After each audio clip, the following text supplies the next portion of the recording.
ॐ भूर्भुवः स्वः तत्सवितुर्वरेण्यं भर्गो देवस्य धीमहि धियो यो नः प्रचोदयात्। ॐ गुरुर्ब्रह्मा गुरुर्विष्णुः गुरुर्देवो महेश्वरः गुरुर्साक्षात् परब्रह्म तस्मै श्री गुरवे नमः।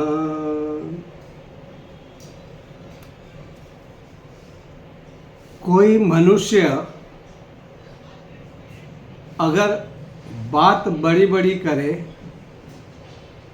बात अच्छी अच्छी करे, लेकिन उसके पेट में असत्य छिपा हो तो कैसा लगेगा?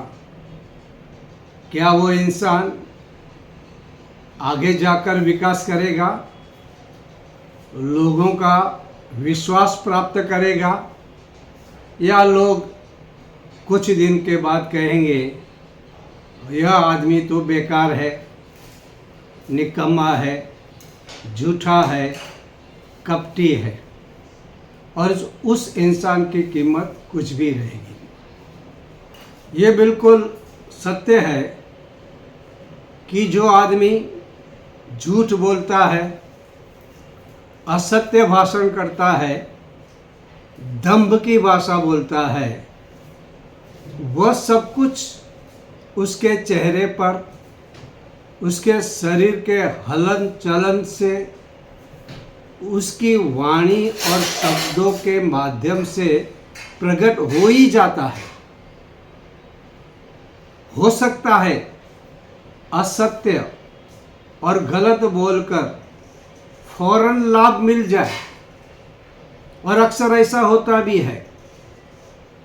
झूठ बोलकर, अनीति से कमाकर कभी कभी जल्दी जल्दी लाभ मिलता है, लेकिन ये टिकता नहीं है। यह ज़्यादा नुकसान करवाता है। नुकसान बड़ा होता है, नाम खराब होता है, इज्जत जाती है। तो अच्छा है हम हमेशा सत्य के मार्ग पे चले, सही मार्ग पर चले, नीति से धन कमाएं। आपको पता है, कभी आप राह पर गुजरते समय देखा होगा, कुछ बदमाश लोग 3 पत्ती लेकर बैठते हैं और लोग देखते हैं, लोग इकट्ठा होते हैं।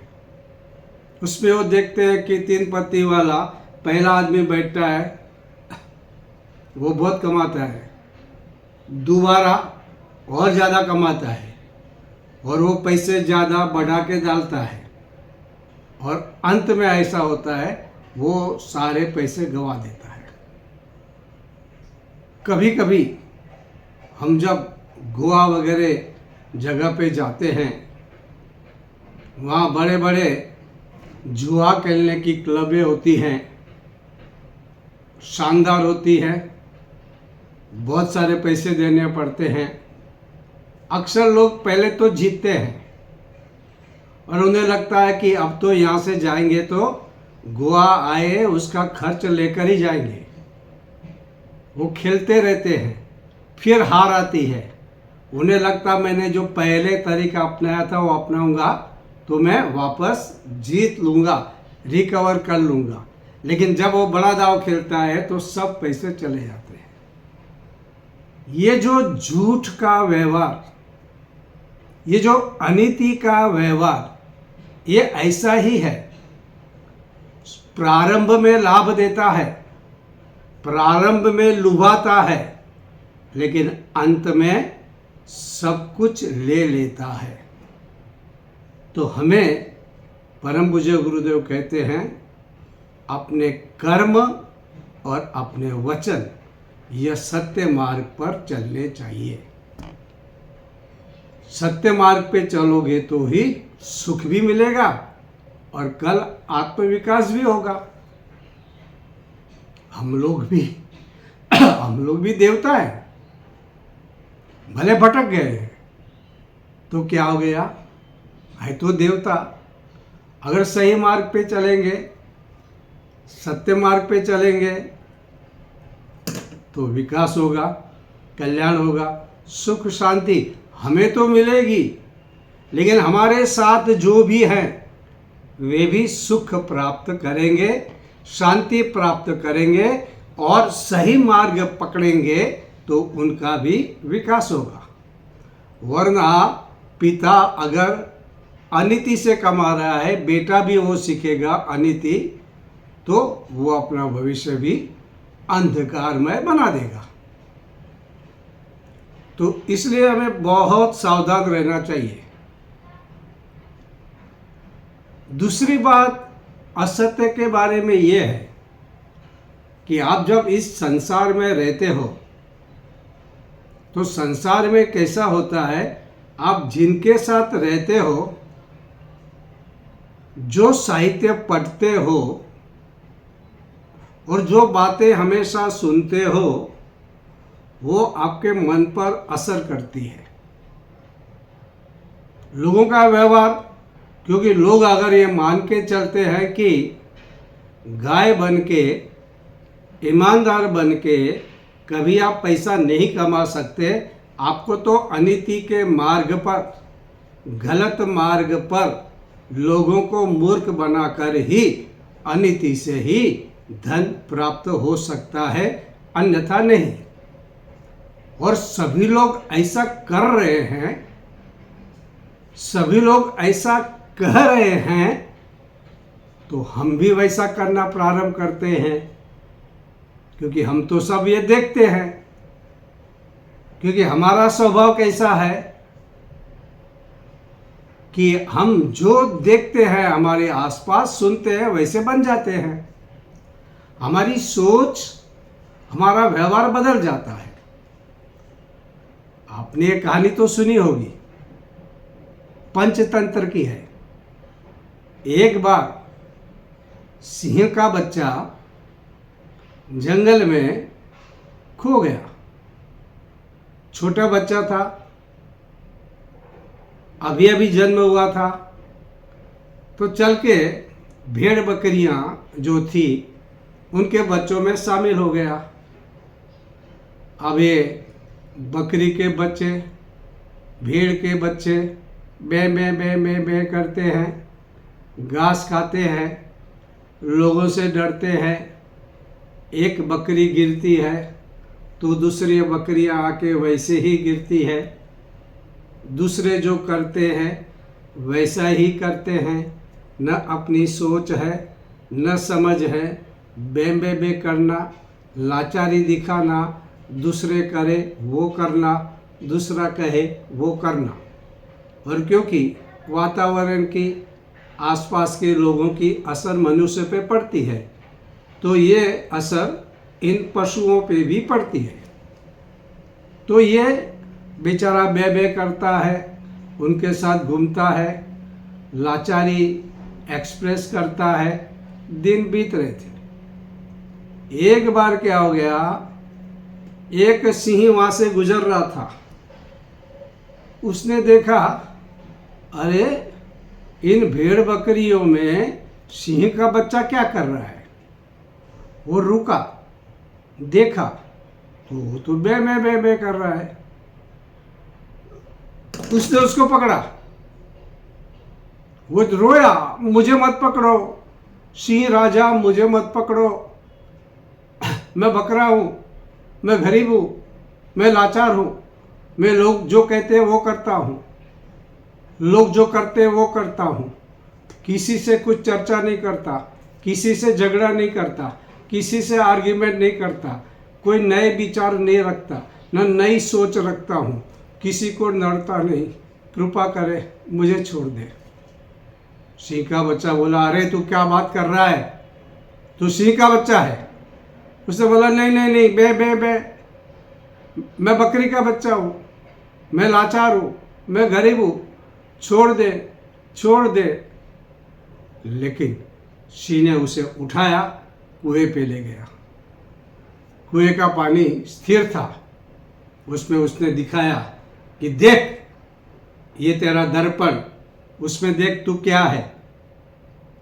वो देखा तो वो सिंह। फिर सिंह ने गर्जना की और उसको बोला, अब ऐसा आवाज निकाल, ऐसी गर्जना कर। और उसने वैसी गर्जना की और उसे पता चला मैं सिंह हूं, मैं सिंह हूं। क्योंकि जब तक आपको पता नहीं चलता कि आप कौन हैं, तब तक आप लाचार जीवन जीते हैं। हमारे जीवन का, हमारे भारत की अगर बात करें तो देखो, हमारे मन में कौन सा डर है? हम मुगलों के गुलाम थे, हम गुलाम थे, गुलाम थे, गुलाम थे। दूसरे लोग हमसे ज़्यादा ताकतवर है, उन्होंने हमारे घर तोड़े, मंदिर तोड़े, उन लोग बलवान है, हम गरीब हैं। अंग्रेज आए, अंग्रेज का गुलामी किया, उनका एजुकेशन अच्छा है, वो हमारे मालिक है, उनकी जो चीज़ भी है श्रेष्ठ है। उनका खाना भले गंदा हो, झूठा हो, पुराना हो, लेकिन वो उनका खाना श्रेष्ठ, हमारा खाना कुछ भी नहीं। उनके वस्त्र अच्छे, हमारे धोती कुर्ते इतने अच्छे, इतने साइंटिफिक नहीं। हमारे सब व्यवहार खराब, उनके अच्छे। ये सोच लोगों में बैठ गई और आज धीरे धीरे लग रहा है कि मेरी भारतीय संस्कृति ये श्रेष्ठ है। मैं राम कृष्ण, छत्रपति शिवाजी महाराज और महाराणा प्रताप का वंशज हूँ, उनका बेटा हूँ। राम का बाण चलता था, उसे कोई रोक नहीं सकता था। अर्जुन का गांडीव चलता था, बड़े बड़े महारथी गिर पड़ते थे। छत्रपति शिवाजी महाराज की भवानी घूमती थी, दुश्मनों का कत्ले आम होता था। महाराणा प्रताप का भाला उठता था, शत्रु कट जाते थे। मैं उसका बेटा, मैं वीर, मैं बहादुर, अहम अमृतस्य संतानः। ये फीलिंग आने के बाद जोश जगता है और फिर हमारी कुछ भी हो, हमारी मिसाइल छूटे या हमारे लड़ाकू विमान छूटे, जाते हैं तो अजय बन के लौटते हैं। ये कब होता है? जब हमारी सोच बदलती है, हमारे विचार बदलते हैं। अगर हम मानते हैं कि हम किसकी संतान है, हमारी संस्कृति क्या है, उसी तरह हमारे भोजन के बारे में जिस दिन हमको ख्याल आएगा, दुनिया में इससे श्रेष्ठ सात्विक और संतुलित आहार कहीं पे नहीं मिलेगा। 2 या 3 घंटे के बाद जिसे हम तामसी कह के नहीं खाते, वो भोजन खाने वाले हम हैं। और कई घंटों तक बासी खुराक खाने के बाद और बहुत सारे पैसे चुकाने के बाद अगर हम अभिमान करते हैं, हम तो ये खाते हैं, वो खाते हैं, हम पिज़्ज़ा खाते हैं, हम इटालियन खाते हैं, हम बर्गर खाते हैं, और इसमें बहुत अभिमान करते हो। कहने वाले भी अभिमान करते, सुनने वाले भी बोलते हैं यार, मानते यार, ये तो हमसे बहुत आगे है। ये सोच बदलेगी नहीं। और हमारे लिए हमारी एजुकेशन व्यवस्था वैसी बनाई गई, इसलिए परम पूज्य गुरुदेव का साहित्य, हमारा देव संस्कृति विश्वविद्यालय में हम जो सीखते हैं, ये सीखने के बाद जो युवा बाहर पड़ेगा उसकी सोच अलग रहेगी।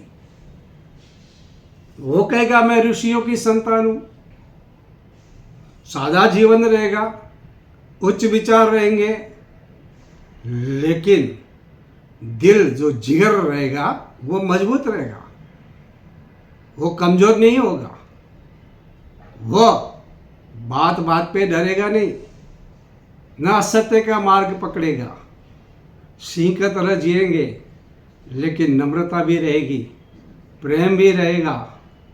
गंगा नदी के पास बैठकर ध्यान भी करेंगे, लेकिन ज़रूरत पड़ी तो हमारे पास, क्योंकि हमारे जितने भी भगवान, जितने भी अवतार हैं, शास्त्र और शस्त्र ये दोनों से।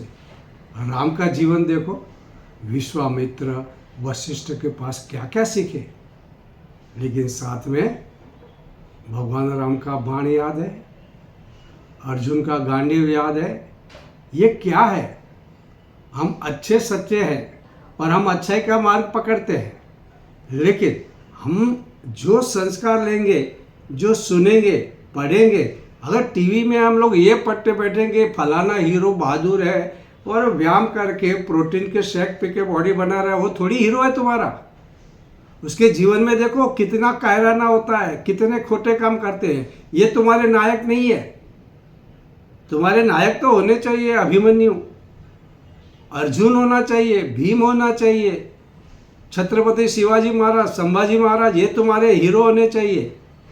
तो भलते लोगों को हीरो पकड़ के बैठे हो और उनके अच्छा अपने बेडरूम में उनके तस्वीरें लगा के बैठे हो, इससे क्या होने वाला है? ऐसे नहीं होता। लड़के और लड़कियां दोनों को सावध रहना चाहिए। ये तुम्हारे हीरो नहीं है। ये तो पर्टिकुलर पोस्ट देते हैं। उनके मन में क्या है, वो मानसिक विकृत लोग हैं, मन से कमजोर और बीमार है। आप उसको मत सहारा दो। इससे अच्छा साहित्य पढ़ो, अच्छा साहित्य पढ़ो। परम पूज्य गुरुदेव की एक किताब है जिसमें गुरुदेव ने कहा कि मनुष्य देवता है, उसकी उपासना करो। हम लोगों को मानने में नहीं आता। हम तो बोलते नहीं, बे हम तो ये फलाने हीरोइन की पूजा करेंगे। बे तो हीरो बहुत मजबूत है, ताकत है, वो कितने लोगों को मारता है। असल में वो कुछ वो डरपोक लोग रहते हैं, कुछ किसी को मारते नहीं। वो तो आर्टिफिशियल है। तो तुम्हारा भी मोबाइल पे तुम भी ऐसा फाइट कर सकते हो। तो तुम लोगों को क्या करना है, युग ऋषियों की वाणी पढ़नी चाहिए, उनका ख्याल करना चाहिए और अपने आप को मजबूत बनाना चाहिए। अगर तुम ऐसा नहीं करोगे तो देखो मनुष्य जीवन कब तक है आपको पता नहीं चलता।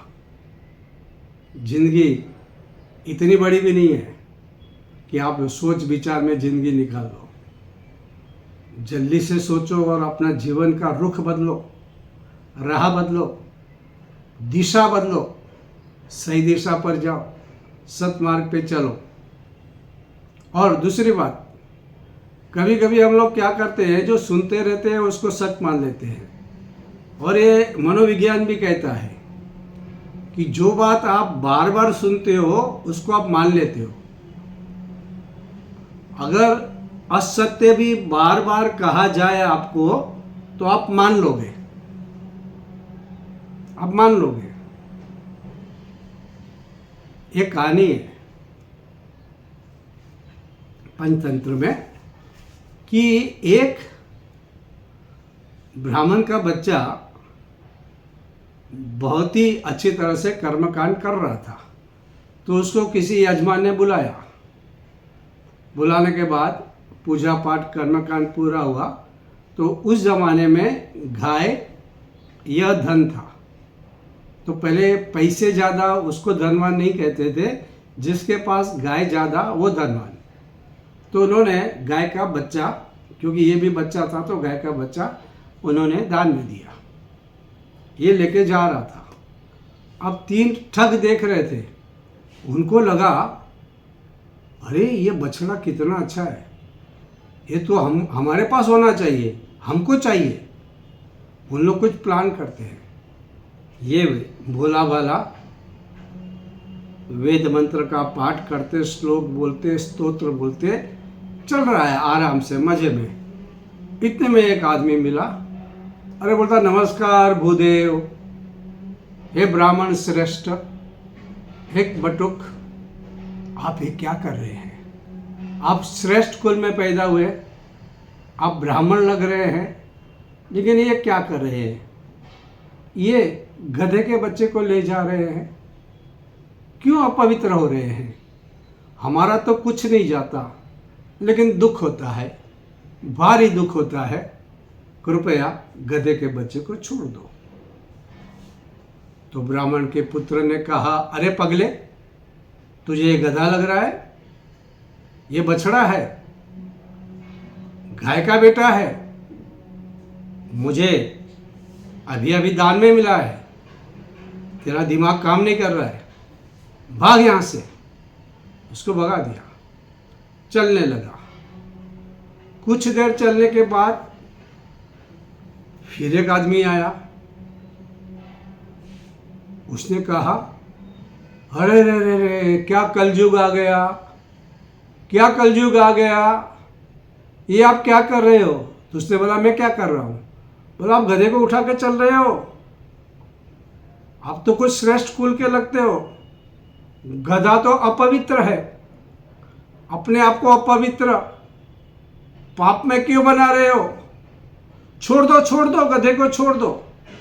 उसने बोला, ये गधा नहीं है, ये बछड़ा है।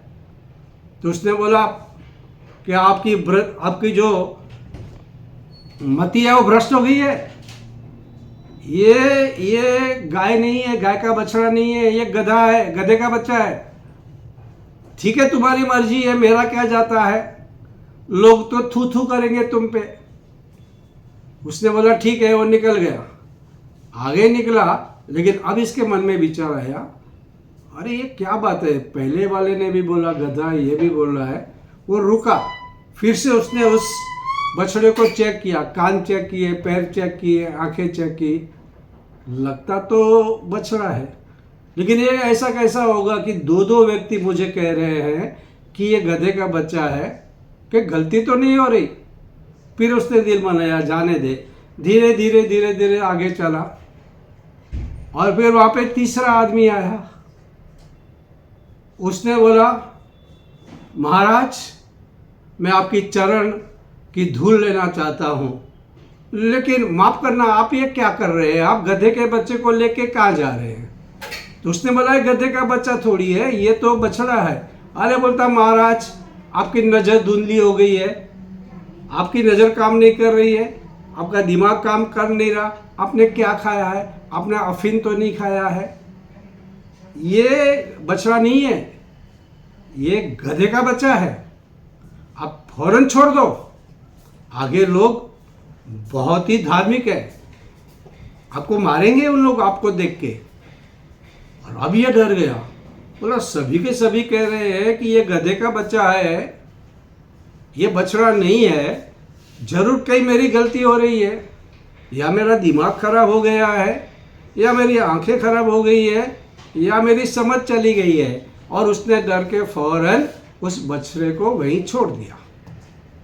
झट से ये तीनों उस बछड़े को ले गए। ये क्या हो गया? ये पंचतंत्र में कहा गया है कि जब आप कोई चीज बार बार सुनते रहेंगे तो आप सत्य मानेंगे। इसलिए सावधानी होनी चाहिए कि ये असत्य बात बार बार सुन रहा हूं या ये सत्य बात बार बार सुन रहा हूं। कुछ सत्य बातें रोज सुननी होती है। इसलिए हमारे यहाँ कहते हैं, मातृदेवो भव, पितृदेवो भव, अतिथि देवो भव, आचार्य देव भव, राष्ट्र देवो भव। ये रोज बोलना चाहिए कि कहीं भूल न जाओ कि मेरे माता पिता मेरे देवता है, मेरे घर पे जो मेहमान आ रहा है वो देवता है, मेरे जो गुरु है मेरे भगवान हैं, और मेरा जो राष्ट्र है वो भी मेरा भगवान है। ये रोज याद करना है, और रोज सुनते रहोगे तो आप मानने लगोगे। लेकिन अगर आप असत्य सुनने लगोगे रोज रोज बार बार, तो आप असत्य को सत्य मान लेंगे और अपना नुकसान कर बैठेंगे। इसलिए आत्मविश्वास भी होना चाहिए और जागरण भी होना चाहिए। अगर ये दोनों हमारे भीतर रहेगा तो हम सही अर्थ में सही बात मान पाएंगे। आज के लिए बस इतना।